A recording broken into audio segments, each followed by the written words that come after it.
Welcome to Monster Chats, presented by Monster VoIP, where we share the tools, methods, and best practices that business leaders use to build new connections, strengthen relationships, and impact sales in organizations of all shapes and sizes. If you have any questions that come up during today's episode, please text them to 424-378-6966. Please welcome the founder of Monster VoIP, your host, Colin Mitchell. All right, on today's episode, we're going to be talking with Justin Reynolds. Justin and I are going to be talking about LinkedIn and content creation. I'm Colin Mitchell, the host of Monster Chats and the founder of Monster VoIP. Justin officiates the marriage between sales, personality, and social media narcissism. 2016 World Putt-Putt Champion. He's most definitely not a funny guy. Justin, welcome to Monster Chats. How you doing? Man, what's going on, Colin? I'm doing great. How are you? I'm doing great. Just glad that we were able to finally connect and get on here. I've been following your content for a while. I'd say that you're pretty damn hilarious, in my opinion. Thank you. I try. Yeah, man, before we dig in, we're going to be talking about LinkedIn and social media, content creation, online personality. But just tell us a little bit about your story, kind of, where are you from, how you, what you're doing these days, and how you got, so active on LinkedIn and creating these videos. All right. So I grew up in a very small town of 5,000 people, just southwest of Fort Worth, called Granbury, Texas. And vanilla as vanilla could be. I mean, there is not a speck of anything, any racial divide in anything there. I mean, it's vanilla. But I played basketball at A&M Corpus Christi, and that made me realize, man, there's other people out here besides good old Granbury, Texas. And it just sort of took off from there. So I've always had an entertainment knack, but a lot of people don't know my background. So I was Magic Mike before there was Magic Mike. And nobody in the world, I don't tell very many people that, but as I embrace my past, it's something I feel like I need to talk about, because for the longest, I grew up two-parent home. We were always upper middle class for the most part. I mean, why am I, quote unquote, working in a male club, a male dance club? And I always thought that was okay, but I chased money. So as soon as I got out of college, I chased money, and it was quick money. I mean, hell, I can work out all day. I can eat what I want. I can go train. I can do whatever I want, and then go to a club, make $400 or $500, and come home and sleep at night. What was your stage name? Christian. Yeah, I'm not. It's just, I'm not proud. But put it this way: I was consulted before they made the movie Magic Mike. Oh, okay. Like me and a few other guys, by Joe Magniello or whatever his name is. But it was. I'm not proud of it. However, it taught me how to talk. Like, people don't realize we're a little bit different than the female counterparts. We're more entertainment. I mean, it's a lot of shows, it's a lot of rehearsals, a lot of choreography, but we had to talk to people on a regular basis. Well, I knew in 2004, 2005, I kept thinking, how am I going to do something different? I have to change this. I can't raise a family like this. I can't do things like that. And it finally led me just to having a breakdown. My friend said, one of my best friends in the world, he said, Justin, why are you being such a loser? And it hurt, like it truly hurt. But it took a good friend to tell me that. Right. But I thought I was big crap. I thought I was on the king of the hill. Here I am, like, woohoo, look at me. And so that sort of led me through a whole path of going insurance into home sales. Which the good thing is about working at that club, they didn't take any records of it, so nothing really can haunt me now from my background. Now, if I ran for president, I think I'm probably out. Except for this podcast. Well, I'm embracing. That's what makes me now. The energy that I've been through between. Now, I was never a big guy into drugs or anything else like that, so I can't tell you that. But I did party, but it wasn't. I don't have an addictive type personality, so nothing ever held me constrictive. And that led me into home sales, which led into roofing, which is where I am at now. I started LinkedIn for roofing. I kept hearing Gary Vee and all these guys talk about, LinkedIn. I'm like, oh my God, why would anybody do LinkedIn? I get like one like. Why? That doesn't help anything. And so I put my toe in the water starting February 9th.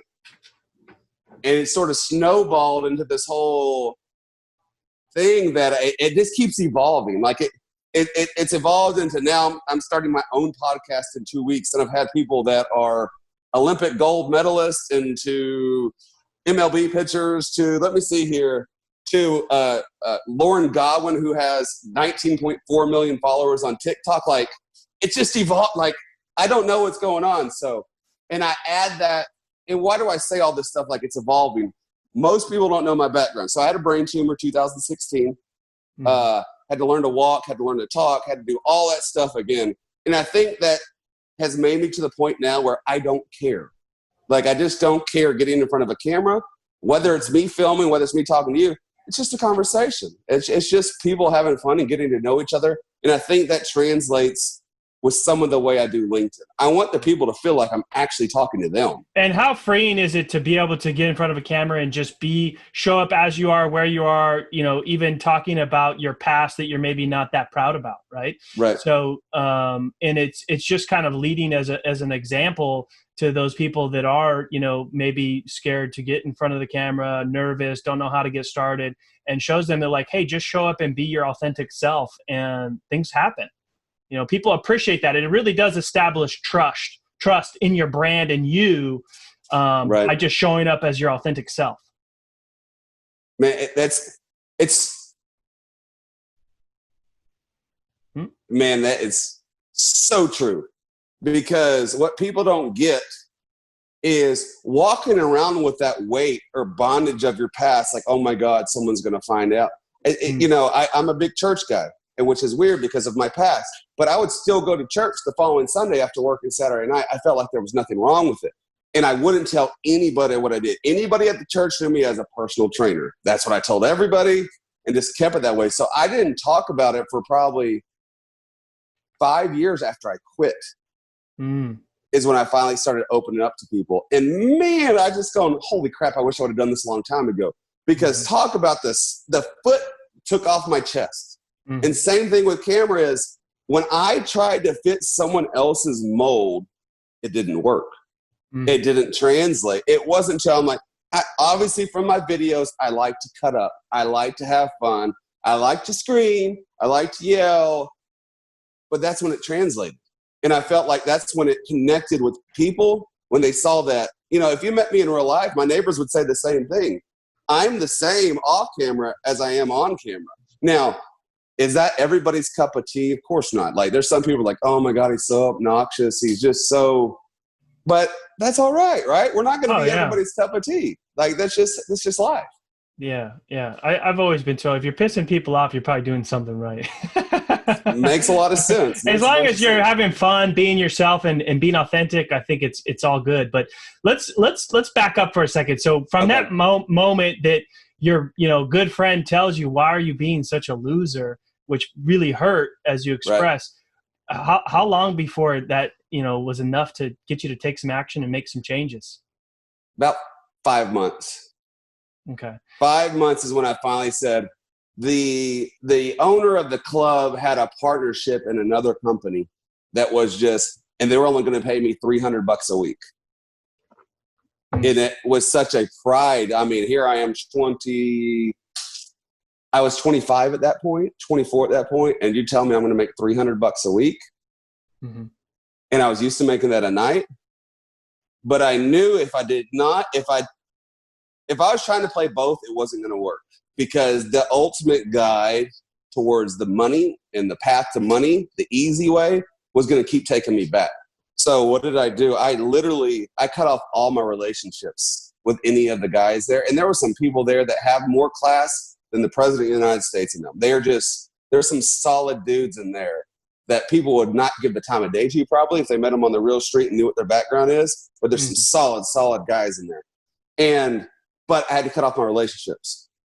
I had to make it known I was making a stand to be different and change. And that was huge. And I think me trying to go branch out and do something different was the way that ultimately led to me being able to break the habit. Right. Okay. All right. So now talk me through, okay, so you got into selling custom homes, right? Right. And then and then into roofing, and you're hearing all these people talking about LinkedIn. What was your experience of starting to first get involved with LinkedIn and then just go all in? Oh, it was tough. I mean, and I'm going through it right now, and I'll explain that afterwards. But I tried to fit the LinkedIn mold. I tried to dress up, be very professional. I tried to do some well thought out text posts, some well thought out video posts. Yeah. And I'm like, all right, I can't wait to see this. What's going on? And then 1 like, 2 like. And I know that's a lot of people on LinkedIn right now. They're experiencing this. Yeah. And boy, it was a kick to my groin. Like, I'm like, what the? I'm doing everything by myself.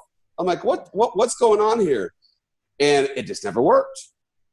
I mean, it wasn't until I finally added some humor. So I went back and watched one of Shay Rowbottom's videos. And she was funny in it. It was the stereotypes of the office salesperson. Oh yeah, I love that video. And yeah, and she repurposes it all the time, and it gets 100K views every single time. Like it's amazing. And I'm like, wait, if she can be funny on here, why can't I be funny on LinkedIn? And so I started putting my toe in the water, and now it just keeps going. Like it keeps getting further and further past where I thought the threshold would be. But it seems to, the further I go, the more engagement I get. So yeah, and then so I mean, I thought your Tiger King series or video was hilarious. Well, we got a special surprise for the Tiger King audience. Like it's gonna be bigger than I thought with who's gonna be in it. Like, and this person's not on LinkedIn or anything else like that, but it's gonna be they want to be a part of it, and it's gonna be the finale. The Tiger King himself? No, it is not the Tiger King himself. Even though that would be great, but I think he's still in jail. So that would be great if I could get Carol Baskin. I think it's going to be even further above that, though. When the clip goes off and it's seen, I think people are going to be like, oh, did I just see so-and-so? Like, so it's going to be awesome. I think it's going to be pretty cool. And so tell me a little bit about the collaboration stuff that you do, because that's different. Not everybody's doing that. Man, I think it's where it's at, right? Like you gain with collaborations, it's not only your followers, it's also those followers. And so those followers automatically trust you at that point. Because it's a lot of times, let's build up trust. Am I going to like this guy? Am I not going to like this guy? What's his stuff all about? Is he going to try to sell me something? However, when you do a video together, you've usually checked out each other pretty well. You already know their game plan and what their sort of shtick is. And so I love doing collaborations. A, it's fun. Even when I create a business by myself, I don't ever want to be in business by myself. I like to include my friends. Why do I like to include my friends? Because when I go to the office, I like to see them. I like to have a good time, and it's easier to work with people you like. So that's the way I treat collaborations. It branches you out. It makes you do stuff that you've never done before, and it gives you a different viewpoint, a different perspective on how the video can be different, changed, and so it just gives you the ability to work around other people's opinions, and it shows that you value them. Right. Yeah. No, I agree. And so, are you doing content on any of the other platforms? Or are you all in on LinkedIn? No, well, so I was doing just LinkedIn. And recently, if you've noticed, I've taken my foot off the gas on the LinkedIn side, and I'm still trying to do 2 pieces of original content a week compared to I was used to doing 7. I did 7 for 60 days. Let's back up for a second. And I know there's a reason for that. So explain to maybe people who aren't current with why I backed off. Yeah, why I backed off. A couple different reasons. I was measuring out metrics to see if my engagement would go up, go down, and I found out it wasn't going down. So I realized I could do 2 videos a week, and the engagement was still there. The comments were there. It's almost like the scarcity method. Like, oh my goodness, I want to see this content. I have people that were, hey, I haven't seen you in a while. What's going on? And they're asking why I'm not doing as much content. Yeah. But the 60 days was sort of to primer the pump. I did 1 full week of nothing but commenting on other people's. I try to comment on 100 posts a day, and I try to like at least 100 posts a day, different ones. And I did that for a week before I started doing video content, almost as in just like primering the pump. Yep. And then with me taking the foot off the gas, it was almost a method. Like I realized, Jonathan Palmar, who, if you're not following him, you got to follow him. He's amazing. Him and I came to the conclusion that we were getting just as much action by doing 2 times a week. Because once the real world starts, because this is right in the heart of COVID, once the real world opens up, how are we going to be able to fit all of this in, plus filming, plus this? So I went all in on LinkedIn. I've now realized that, however, LinkedIn doesn't pay you to be on here. A lot of people think, oh, you're getting paid for views, you're getting paid for this. Nope. It's like one of the only platforms that doesn't. I often tell some of the people I talk with there, I'm like, yeah, guys, we picked the wrong platform. This is what it is. Yeah. However, now I've realized that I need to put some of my eggs in other baskets, which is why I'm coming out with the podcast. The podcast is going to be on YouTube because it's going to be a video podcast, but it's also going to be on repurposed for Facebook and repurposed for LinkedIn, because I only have 4 or 5 of LinkedIn people that are going to be on the podcast. As of now, the first season, it's just going to be 4 or 5 people from LinkedIn, plus the other guys that we've already talked about. Yeah. And because I need to venture out. Like, I don't want to do TikTok, even though I could stay on TikTok all day, because there's some genius people out there. It's just funny. If you like funny, if you want humor, however, you can go down a deep hole of despair and find yourself 3 hours later and you're like, oh my God, I just watched 3 hours of TikTok. But also the goal on TikTok is much different than LinkedIn, right? So, I mean, your strategy is really to entertain your audience, and your audience is the people that you want to do business with on LinkedIn. Right. You want to stay top of mind so that when they see you in their feed and they're like, oh, that's what he does, that's what I need, and they already have the trust established because they know who you are, they reach out, right? So that's the dollars, the activity to dollars on there. TikTok is a little different, right? I mean, you got to get so much engagement in order for them to pay you or get sponsors or ads. I mean, I'm not well versed on TikTok, but it's very different environment. It's completely different. And one of the biggest growing niches on there is business. Mm-hmm. Old people are taking over, just like we always do. Like, the old people are last to it. But now the business niche is growing on there. And I know 3 people that have gone from 0 to at least 150,000 followers in 3 months. Yeah. Now, so on TikTok, I haven't spent a lot of time on there. I honestly, full transparency here, I had to actually delete it because it was too, like you said, you can just start watching it. It's so entertaining. Oh, yeah. And you're like, so I actually deleted the app. But there is a lot of people pitching business and going more in that direction. I did notice that. But do you feel that those people don't necessarily have that trust established? Like, anybody can just get on there and say that they're doing something, but there's no real proof of who they are, as a business person on the platform, right? So what's your take on that? That's why I'm venturing out, actually. Social proof. When it's come to my attention by a client last week, he said, well, I looked you up on Facebook, I looked you up on some of the other platforms, and you have no following. Which means he thinks I'm sort of being phony on LinkedIn. Like, I'm like, wait a minute. Like, hey, those are real comments. Those aren't like Team Emoji Gang. That's real comments there. Yeah. But it made me think, like, hey, if LinkedIn's taken away tomorrow, what social proof will I have?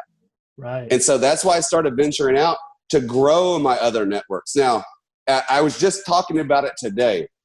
There was a quote by Anthony Trucks, which, if you haven't had him on the show, he's amazing. He was on Lewis Howell's private plane with some of the other main influencers of the world. Like, he's really, really good. And his quote was, don't let your current progress affect your overall purpose. And I'm like, wow. And that's what I'm going through, because I can go on LinkedIn. I'm like, all right, good. 250 comments. That was a good text post. It's not bad. That's all right. Then I go to TikTok and it's like 2 likes. And it's like, this is the same stuff. What's not working? So it's a kick to the gut every single day. I know with the podcast, it's going to be that way at first. But on Lewis Howell's interview, he was also talking to Kevin Hart. And Kevin Hart was going, you don't realize how many shows I did with 2 or 3 people in the audience. And I had to pay them to get on their stage to perform. He goes, no one ever sees that. He goes, but I realized I had to embrace, and I hate the whole thing, embrace the pain, embrace the journey, because I'm not that guy. However, it makes a lot of sense because he was referencing to, I had to learn to perfect my craft. Mm-hmm. I had to learn to make it the best, because the money will follow if I perfect it now. And then it'll be easy performing in front of sold out arenas and 20,000 people. But it's so true. Like, I got to learn to be accepting of, there might only be 2 likes. There might only be 1 comment. But if it affects one person, and I'm a better person today than I was yesterday, today's a success, right? Mm-hmm. Yeah. Absolutely.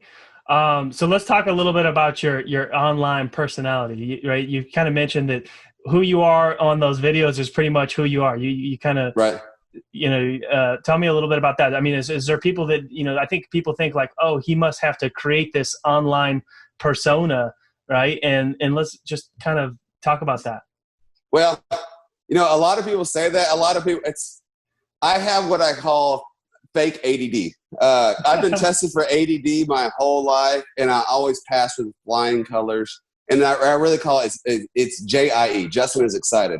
I'm easily excitable. I love life. And it might be because the brain tumor. I mean, that's when I started getting all the tattoos. I've always wanted tattoos, but I was like, no, I can't have those for business. Like, someone's going to see me and not want to do business with me. And then after the brain surgery, so I had a stroke on the table. He says, I almost died. It was like, what am I waiting for? Like, if I would have died there, I would have not had what I wanted. And it would have been regardless of anything, what anybody thought, I wouldn't have had what I wanted. And so I sort of approach that way with life. Now, with these highs also comes lows. Like, I'm very passionate. And so I can get in a grumpy mood and, things that I don't want to, but I get out of it very quickly. But I mean, it's the ebbs and flows of being super, super passionate. And it's not always good. My wife balances me out. We have 5 kids under the age of 11. So we have a bunch of kids, and they can get really super stressful, but she balances me out. Like, she knows I run at a very, very, very high level energy wise. Yeah. So with that level also comes the crash. Like, I'll have to crash out sometimes, or I'll just see the kids, and she can see it in my eyes. She can see it in my skin. It's almost like she can see my blood pressure. And she's like, hey, babe, just go take a break. Like, just go off, which it's fun to include the kids with everything that I do, but it's also at the same time, like, I need some space. I need a break. So this energy, like, the energy is not a joke. So that's why I say either people like me or they don't like me. Like, I'm like the Dallas Cowboys of energy levels. Like, either people get it or they completely hate me. It's usually not a two-way street. All right, let's back up because you dropped a bomb there. 5 kids. Man. 5 kids, under 11, 4 boys, 1 girl. Wow, I got 3, and my wife has wanted a 4th. I think I finally convinced her. How old? 5, 4, and 20 months. Oh, you're in the heart of it though. Like, so after 3, it gets a little easier. Why? Because you're 5-year-old. Don't tell my wife that. I have to, because I would have more if I could. Wow. Like, my wife shut down the factory officially last year for me. She made me shut down the factory, but after that's her balancing you out. Exactly. Yeah. So after the 3rd one, the oldest is old enough to now help. Yeah. Like, because if you say your wife got pregnant today, another 10 months, who knows? Your oldest might be 6 or 7 by then, depending on his age range now. So they get to the point where they can help out. Oh yeah, he's already there. He's pretty mature, 5. He'll go he'll make his sister's bed. He gets himself dressed. Like, yeah, I can see it, but it's also going to give you a different perspective, because as men, and I'm almost 40. I'll be 40 next year, and it changed my perspective. As a child, I've always wanted a child. Like, I've grown up wanting kids, love kids. And everybody's like, man, when you have that baby, you hold it, you're going to get this feeling, this amazing just rush. Yeah. And I'm like, oh, I can't wait. So the first baby, I'm in there. I'm excited. The baby was born, nothing. I didn't feel anything. I'm like, okay, come on. It's going to come later. No. And then like 2 months into it, still nothing. I'm like, okay, all this thing does is poop and pee and cry. Oh my God, this is terrible. Like, maybe, was I reading all these signs wrong? it wasn't until, as you know, that baby gets that little personality and starts smiling and starts responding to you. That's when I felt that feeling. And so each pregnancy, I got a little better at being a baby daddy. I was more of a walking playground daddy. Dads have a hard time with the younger ages, some more than others. I definitely did as well. It's like, oh, it's just disturbing my sleep, and I can't feed it. Like, you know, you're helpless, and you don't know what to do. It's like, hey, you're no fun. Right. Exactly. But once they start moving around, and then they get a personality, and they're talking, it's just then you get that feeling. I totally get that.